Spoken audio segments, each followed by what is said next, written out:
Ladies and gentlemen, thank you for tuning in. This is JD Legree again. This is part 2 of my response opinions of the upcoming election.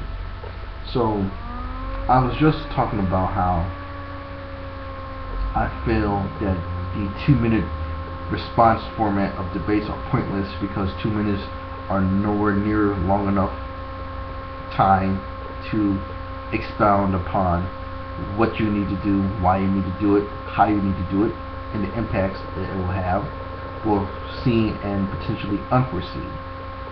I also talked about how people don't seem to understand or I should say, question how there's only 2 major parties and there's never a third candidate. So I'm going to talk about that a bit more. Now, the reason why I feel that our system, that we have it, the way we have it set up now, is somewhat lacking is this.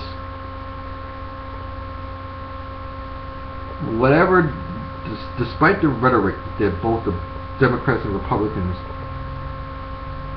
say about each other, or say what they are about themselves, there are 2 sides of the same coin. What does that mean?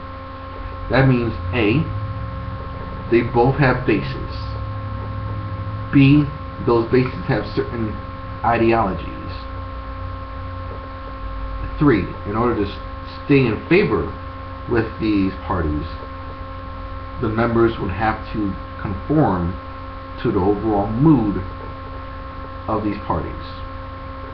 4, they all care about sticking to party lines. When they get elected, they usually underdeliver what they promised and only look out for those who are most influential in getting them elected, which means those who contributed the most to the campaign. Now, what does this mean? This means, like, for example, if a gun company or somebody in that NRA contributes $10 million to somebody's campaign, alright,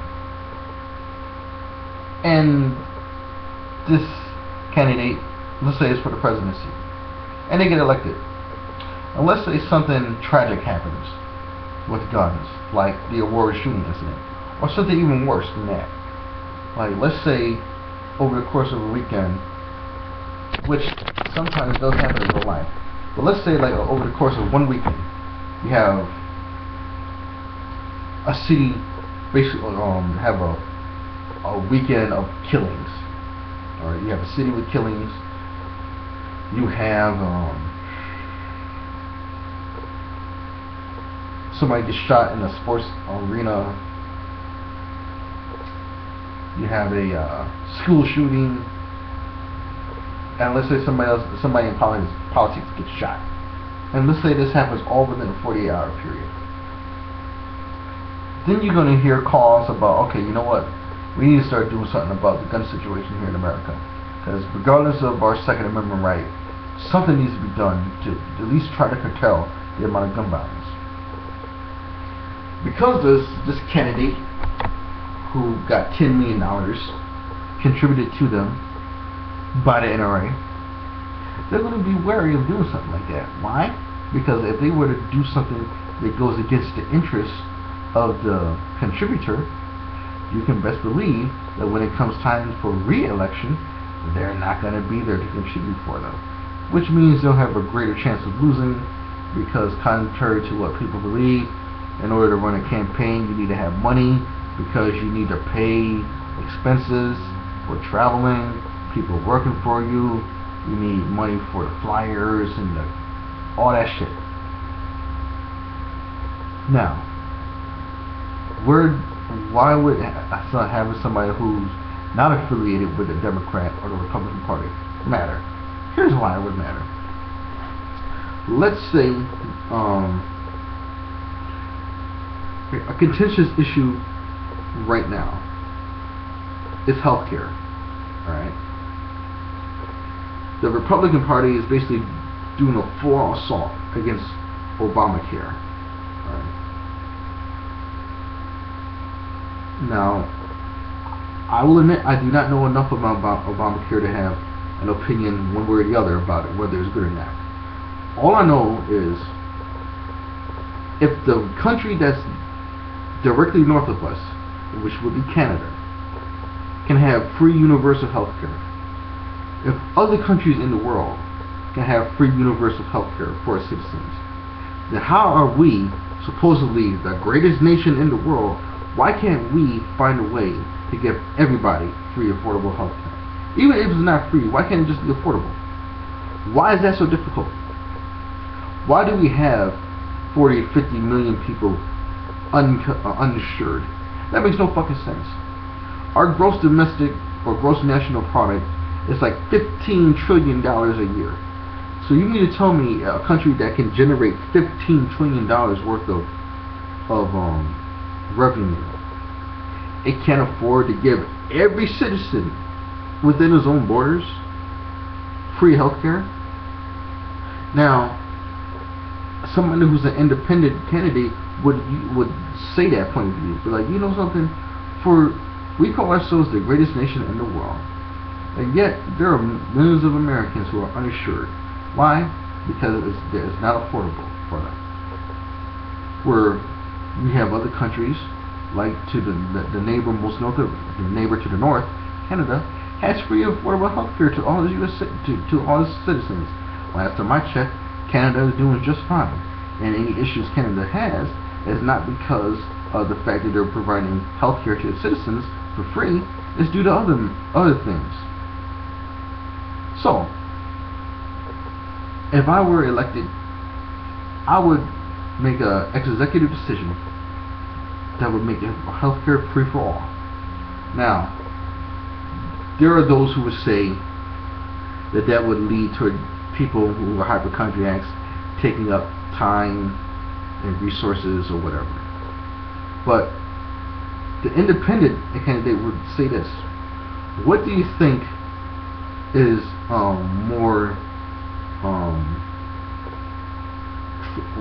what situation would you rather deal with? Having to deal with people who aren't sick, taking up time, or seeing people die who are sick because they don't have the money to get a surgery or to get certain medication or shit like that? What would you rather deal with? I think I would rather see people have to deal with people who are hypochondriacs and getting them out of the hospitals and whatnot for people who are sick, instead of having to turn somebody away because of pre-existing injuries, or they don't have the money for a heart transplant or whatever.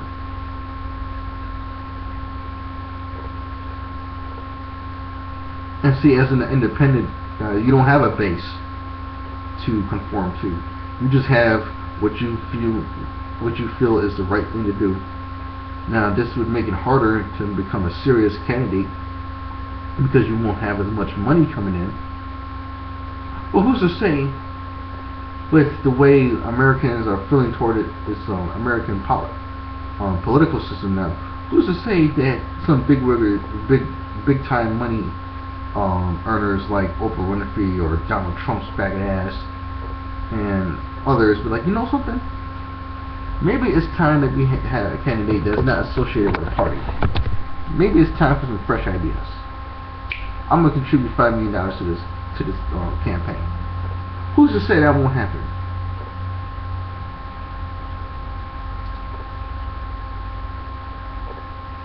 And so, the fact that we don't have a third candidate practically ever is disturbing to me, because basically it means you don't have as many choices, because what ends up happening is they complain about each other, and their intentions are always toward blocking the other. Okay, not about representing the U.S. interests, small and large scale, but blocking whatever the opposing party is trying to do. That's not what government is about. We are a republic, not a democracy. We are a republic. If you want to challenge that, you can Google that at your own perusal. You can type in, is the United States a republic or a democracy, and you'll get some interesting results. I think the best way you can describe us is a republic democracy. Now, what that means is, if we were a true democracy, it would be us in the positions of leadership. But since we elect representatives to do the work for us, that makes us a republic, because we are selecting among ourselves to represent us, instead of just putting ourselves into the positions based on meritocracy. Now, as a republic, that means we're supposed to represent ourselves in a way where we put everybody's interests at the forefront to the best of our ability. Alright? Instead of just blocking the other party. And this is why we don't have universal health care. This is why you don't see tobacco companies and fast food companies getting abolished, because of shit like that. Okay. This is why you don't see the car industry making cars that have standard no less than 40 miles per gallon. This is why you don't see any groundbreaking technologies making us energy independent, so we don't have to import gas and oil. This is why you don't see those things. This is why you don't see medical innovations curing diabetes and curing HIV/AIDS and curing cancer. Now, you may ask, what does that got to do with the political parties? Well, pharmaceuticals can be campaign contributors, and let's say a pharmaceutical. Well, shorter answer than that.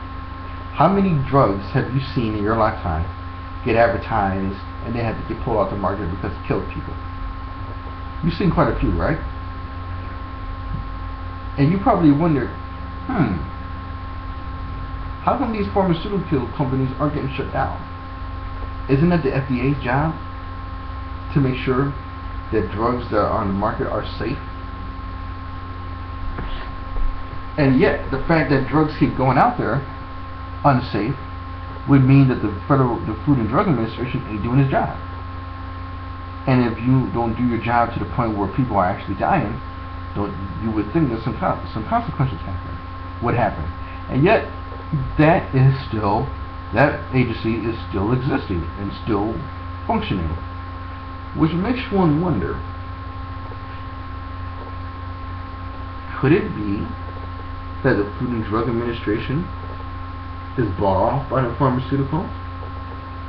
And could it be that the pharmaceuticals also contribute to certain elected officials, so that way, even though if drugs are proven to kill people, nothing serious happens? Yes, they have to pay out millions and billions of dollars of settlements, but they don't get closed down. That's kind of odd. That's odd. Because if you and I were to do something knowingly that ended somebody's life, we would go to jail for it. But these guys get to keep their jobs and get bailed out. There's something going on here. That's what I'm talking about. That's how it ties into being associated with a political party. If you're not associated with a political party, you can go after these bastards. Why? Because their money is not tied to you.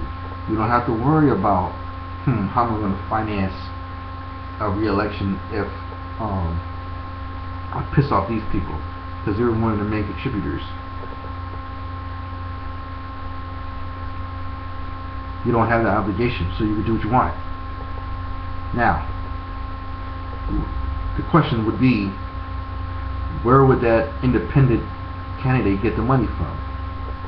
It would have to be from the people, unless that person was rich enough on their own, you know, to run. Now, I don't know all of the qualifications of running for president.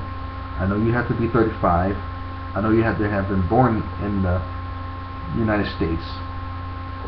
I don't know if the United States territories count. I think you have to have been born in the 50 states. And you also have to have been, I think, living here continuously for 14 years prior to you running. So if you turn 35 and you want to run for president, I think you had to have been living continuously in America from the age of 21. So as long as for 14 years previous, before you try to announce yourself a candidate, if you meet those qualities, you can run for president. Now, I don't know if you have to be associated with a party. I don't know the other qualifications you may need, but I do know the constitutional requirements are those three. Now, the other thing that I talked about in the other video was, let's see, I talked about the futility of the debate or change. I definitely want to talk about that one. I said that the reason why you don't see change is because humans resist change because that's human nature. That's only part of it. I think the real reason why we don't see true change is because, not only because of resistance, but also because our society is too capitalistic. Now those you may say, there has been great change. There's less overt racism, there's less overt sexism, there's more literacy, there's more technology, this, that, and the third. How can you say things don't change? I'll let you know that when I was at Monroe Community College here at Rochester, New York, the Henrietta campus, I took Introduction to Sociology later in my career there, towards the end of it.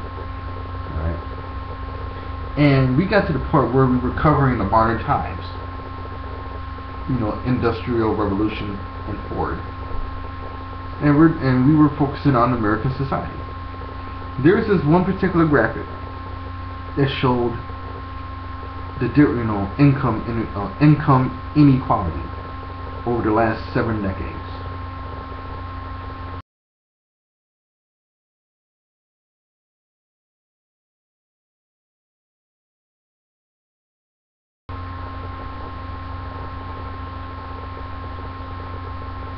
Oh boy. Now 1 second. I'm just making sure the shit ain't fucking up. Because everything right here just stopped working. Or I should say it froze a bit, so I had to make sure the shit wasn't gonna lose everything I just did, because I would be pretty pissed. And then every 20 minutes of talking that I would have just wasted, this fucking computer decided to stop recording or fuck up, but it's working now. So anyway, over those 7 decades, the difference in income between those at the top and those at the bottom was the same.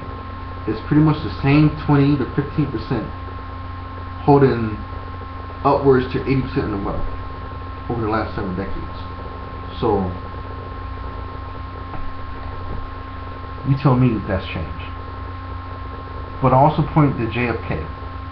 Now JFK was by no means a flawless president. There's obviously the bad pigs.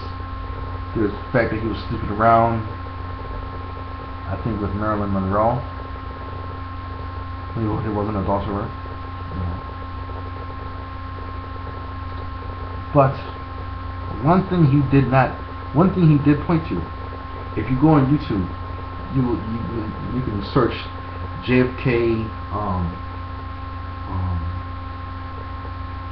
JFK speech, and he talks about a certain group that has his interests that are basically treasonous. Now JFK was not going to involve us in the Vietnam War. He was trying to depower the CIA, and there were a few other things that he was trying to do, and he got killed. Now, for those of you who say that the magic bullet theory was proven to be doable, I say this: whether the magic bullet theory is doable or not does not negate the fact that the easiest shot to kill JFK was when they were coming down straight on from the book depository. No sniper would pass up an easier shot for a more difficult shot. That's not how they train people in the military. They train them to take the best shot available. If the best shot available is a target coming straight at you at a consistent rate of speed, why would you pass that up for a more difficult shot when it's going away from you? That doesn't make any sense. So now you have that to point to. Don't nobody want to get killed leading a country. So why would you expect to see anybody who's president go after some of the real causes of evil in this country? So to keep this video from going long, I will simply say this: if we really want to see the change that we say we want to see, voting whoever's president every 4 years isn't going to do that. Just as far as election is concerned, the local elections have more of an impact than the presidential ones. Why? Because not only do they occur more frequently, they can also work locally, because people need to realize that there is local government, there is state government, and then there's federal government. If you can get shit, which is part of the reason why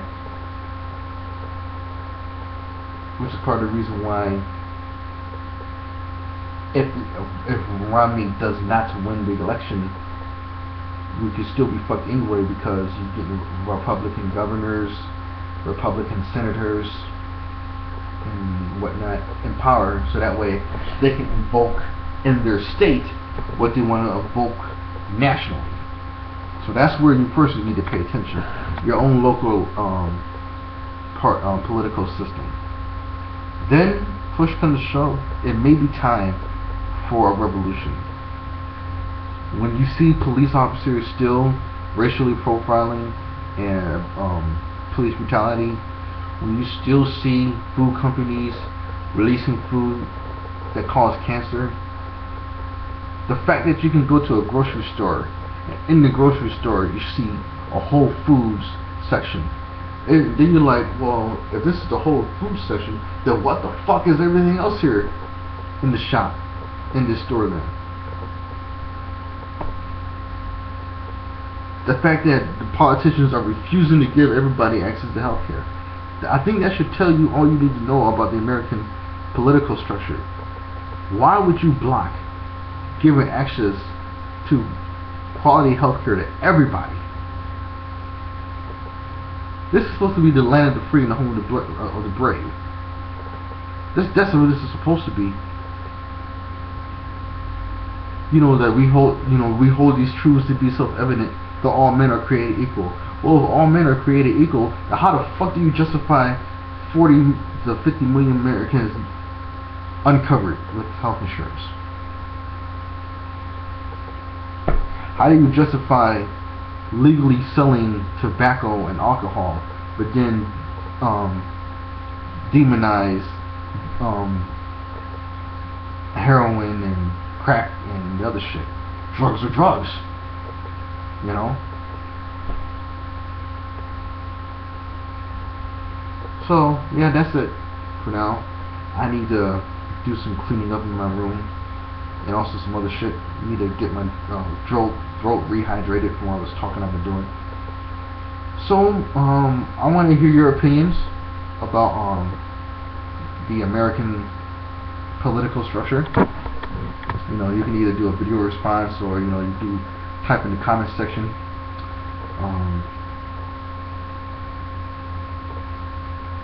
As far as Obama is concerned, because some of you may be wondering how I feel about Obama. On the one hand, I feel that anytime you come into a fucked up situation like this, it'll take a while to fix it. But on the other hand, him refusing to press charges against the Bush administration and also signing that document that could give the U.S. military powers to arrest and hold people indefinitely, despite the fact there's a U.S. constitutional amendment saying that you cannot hold people without due process and indefinitely. So basically be able to declare martial law without having to declare martial law. Those kind of things point to everything I was saying earlier. That it doesn't matter who's president. They're going to do whatever the fuck they want to do. If you want to stop that, you either have to work on it locally or revolt. You know, and there are definitely things to prove, you know, that suggest we need to revolt. But I don't know if we will do that because we're too busy watching reality TV and eating fast food and shit. Because that's what they want. They want us fat, drunk, disinterested, so that way we don't see our rights being taken away from us. But that would be a different topic. You know, that kind of ventures into conspiracy theory territory. You know, speaking about that, I think it's time that people stop rejecting the term conspiracy theory, or whenever they hear one automatically, as if there wasn't ever a true conspiracy ever committed in the history of man. So people need to think about that. Well, this is JD Legree. So far, those are my thoughts of the American elections and American politics overall. Signing off.